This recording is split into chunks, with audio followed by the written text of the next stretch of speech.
আমাদের বাসাতে আমরা প্রতি বছরে ঈদ করি ঈদের ২য় দিনে। হ্যালো এভরিওয়ান, আসসালামু আলাইকুম। আশা করি সবাই ভালো আছেন।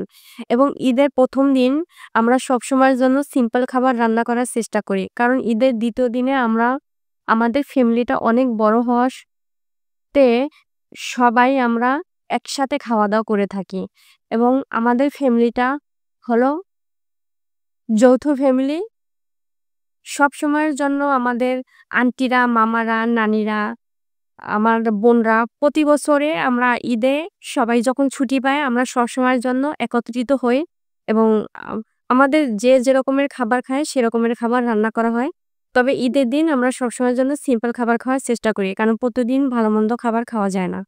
তো আজকে ছিল ঈদের ১ম দিন। ১ম দিনে ঘুম থেকে উঠতে আমার একটু লেট হয়ে গেছে। উঠে দেখি আম্মুর নাস্তা সব বানানো হয়ে গেছে এবং কাজবাজ হয়ে গেছে।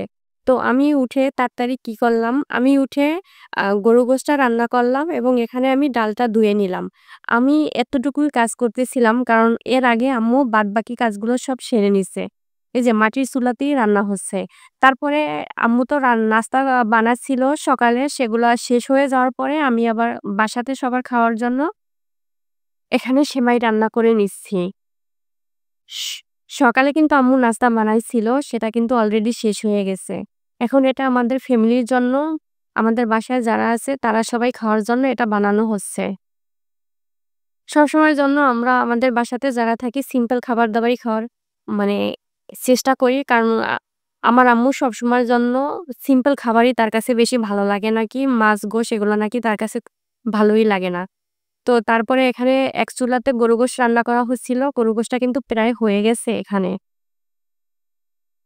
দিনে আত্মীয়স্বজন সবাই একত্রিত হওয়া কিন্তু অন্যরকম একটা আনন্দ থাকে। যারা বড় ফ্যামিলি এবং যাদের জয়েন্ট ফ্যামিলি তারা এই জিনিসটার আনন্দটা উপভোগ করতে পারবেন। তারপরে আম্মুর মনে পড়ল আমার নানা। তার মাথার চুল এবং দাড়ি মোছ কাটা হয় নাই। তারপর আম্মু কি করলো, কেচি নিয়ে এসে এবং রেজার নিয়ে এসে তার বাবার সে সেবা যত্ন করতেছে। আসলে একটা মেয়ের এইটাই আসলে করা উচিত। তার বাবা-মায়ের সেবা যত্ন করা উচিত। এইটাই সবথেকে বড় পাওয়া।